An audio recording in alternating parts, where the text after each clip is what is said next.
berkelahi dengan suku Kipti. Jadi orang Mesir itu keturunannya disebut dengan Egypt atau Al-Kibti. Jadi kalau kita lihat pesawat Mesir pergi ke Eropa atau ke Indonesia, Egypt. Nah, terus Egypt itu Al-Kibti, artinya bangsa Mesir. Kalau bangsa Yahudi, Judia, keturunan Yahudi atau Yahuda. Jadi karena nakalnya orang-orang Yahudi ini dibela oleh Nabi Musa alaihi salam. Berkelahi antara suku Kipti dengan suku Judia, dibela oleh Nabi Musa alaihi salam yang keturunan Yahudi. Nabi Musa ini hanya melerai di tempelengnya sedikit, mati. Orang suku Kipti tadi. Bukan ditinjunya, bukan dipukul, tempeleng aja sedikit untuk melerai, mati. Maka tersinggunglah Fir'aun. Ketika dia tersinggung, dihalaunya semua orang-orang Yahudi. Karena banyak masalahnya, yang 12.000 orang dihalaunya dari Mesir, tidak boleh tinggal di Mesir, harus keluar, dihalau ke arah Laut Merah. Nah, rupanya atas izin Allah melalui Nabi Musa yang megang tongkat, "Hei Musa, pukulkan tongkatmu itu ke tanah." Dipukulkan, maka laut tadi membelah, menyibak airnya ke kiri dan ke kanan. Maka larilah melalui laut yang sudah kering itu 12 suku Bani Israel. Nah, ketika sudah mau sampai semuanya Bani Israel ke pantai, datanglah tentara berkuda dari Fir'aun untuk mengejar Nabi Musa itu dengan menggunakan kuda dari belakang. Rupanya sebelum pas dia di tengah, orang Yahudi semuanya sudah sampai ke daratan, maka air bertaut kembali. Maka matilah si Ramses II itu di Laut Merah. Nah, setelah dia mati, banyaklah air garam masuk ke dalam perutnya. Namun jenazahnya tetap diambil, diawetkan, diletakkan di pemakaman-pemakaman di bawah piramid. Nah, akhirnya diteliti oleh orang-orang dari barat, terutama Prancis. Di antara Fir'aun yang dimumi-mumikan itu, ada satu orang yang banyak garam di dalam perutnya. Diperkirakan itulah yang mengejar Nabi Musa. Namanya Ramses II. 6.000 tahun yang lalu. Nah, akhirnya si Ramses II ditemukan tahun 1979 oleh seorang insinyur namanya Muhammad pula di Mesir, bersama dengan insinyur dari Prancis. Dimasukkan dia di dalam kaca. Masuk dalam kaca, sudah itu ditulis di situ. Nah, akhirnya ulama-ulama Mesir melihat bagaimana aslinya Fir'aun itu. Dilihatlah ketika jasadnya terbaring, dilihat hidungnya, lihat bibirnya, lihat giginya, melihat wajahnya saja terbayang betapa kejamnya seketika dia masih hidup. Terbayang itu.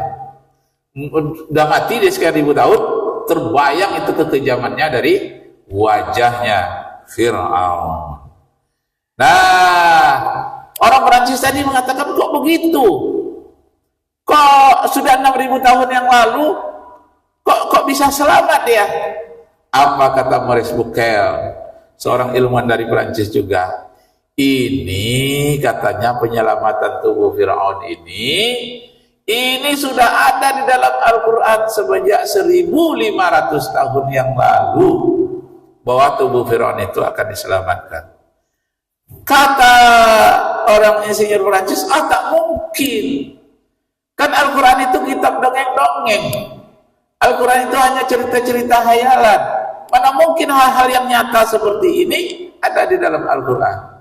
Kata Maurice Bucaille, kalau ada bagaimana? Kalau ada yang seperti ini diceritakan oleh Al-Quran, saya masuk Islam sekarang juga. Nah, coba buka katanya dalam Al-Quran surat Yunus ayat 92. Surat yang ke-10, surat Yunus. Falyawma nunajjika bi badanika litakuna liman khalfaka ayah wa inna katsiran minan nasi an ayatina laghafilun.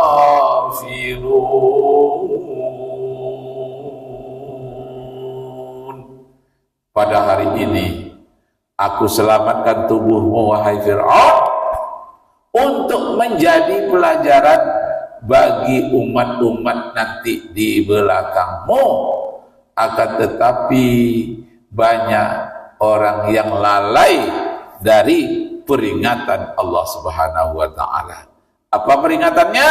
Setiap orang yang durhaka, dia akan merasakan malapetaka. Dia durhaka kepada Allah, dapat malapetaka yang diberikan oleh Allah, menjadi pelajaran bagi umat di belakangmu nanti. Akhirnya di beberapa insinyur dari Prancis tadi masuk Islam. I testify that there no God but Allah, and I believe that Muhammad is his prophet. Jadi testify dengan belief itu sama. Belief itu yakin. Saya yakin tiada Tuhan selain Allah dan Nabi Muhammad utusan Allah. Masuk Islam dia. Kenapa? Karena surat Yunus ayat 92 itu sebelumnya dan sesudahnya menerangkan bagaimana penyelamatan tubuh Fir'aun sampai hari ini. Ada murid saya di Jakarta tahun 92. Murid saya itu pakai jilbab tahun 92, kawan-kawannya belum ada pakai jilbab, namanya Hikmah. Jadi dokter dia. Pak, katanya, saya sekarang berada di Jerman. Dipinjam oleh Jerman itu jasad Fir'aun di dalam peti kaca untuk pameran di Jerman. Ini foto saya, nampak dia tuh, murid saya tuh berdiri di belakang, di depan nampak foto Fir'aun itu dikirimnya ke saya. Lah, pakai surat waktu itu, belum pakai apa lagi kita 2 itu, belum pakai WA, pakai surat. Coba lihat di suratnya tuh, fotonya itu seperti foto-foto biasa.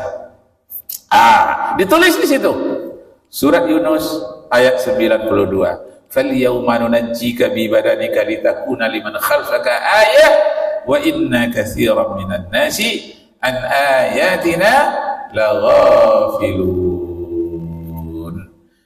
Pada hari ini diselamatkan jasad Fir'aun oleh Allah untuk menjadi pelajaran bagi umat yang di belakangnya.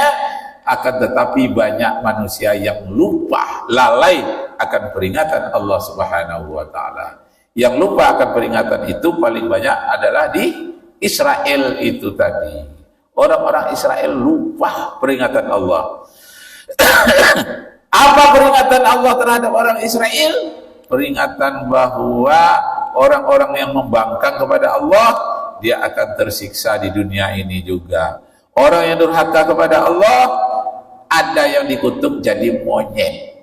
Kunu qiradatan khasiin. Jadilah kamu monyet yang hina. Surat Al-Maidah ayat 59, 60 sampai 62. Kemudian dikatakan khanazir, kamu ada yang menjadi babi. Surat Al-Maidah ayat 60. Wal qiradata wal khanazira. Ada yang dikutuk menjadi monyet, ada pula yang menjadi babi oleh karena kedurhakaan orang-orang yang tidak berterima kasih, yang lalai terhadap peringatan Allah Subhanahu wa taala. Jadi yang lalai terhadap peringatan Allah itu ada orang Mesir, ada orang Yahudi, ada orang Arab. Tapi yang paling banyak ceritanya dibukukan itu kedurhakaan orang Yahudi. Na'udzubillahi min dzalik. Jadi pelajaran kepada kita Bapak Ibu kaum muslimin yang berbahagia, peringatan Allah karena sekarang ini sudah muncul orang-orang yang durhaka kepada Allah. Namanya kaum liberal. Kaum liberal ini durhaka kepada Allah dengan memamerkan LGBT di mana-mana. Padahal itu zaman Nabi Lut itu kedurhakaan yang paling tinggi itu. Masa laki-laki kawin sama laki-laki, perempuan kawin sama perempuan. Itu kedurhakaan, menghina Allah kalau dilakukan seperti itu. Itulah yang disebarkan oleh kaum liberal sekarang di Indonesia. Kaum liberal itu ada di perguruan tinggi, ada di sekolah-sekolah, ada di pejabat-pejabat negara. Mereka mengadakan pesta LGBT di Bandung. Bahkan di Riau hampir jadi dulu. Udah dilarang. Nah, jadi mereka mengadakan pesta LGBT yang ketuanya se-Indonesia orang Riau pula, Melayu. Ya Allah, bagaimana itu terjadi? Kalau salah Melayu rengat ya. Masya Allah. Nah, kedurhakaan seperti itu. Apa akibatnya? Seluruh mereka terkena penyakit HIV, penyakit AIDS. Makin lama daya penyakit AIDS itu seluruh yang di tubuhnya itu, daya tahan tubuhnya itu nggak ada, lemah. Jadi kena pilek saja dia bisa mati. Kenapa? Karena daya tahan penangkisnya itu, antibodinya tidak ada, lenyap oleh virus HIV yang menimbulkan penyakit AIDS. Ujungnya itu sindrom. Nah, jadi pada minta hormat, kedurhakaan itu banyak dilakukan orang. Padahal Allah sudah mengingatkan, jangan durhaka.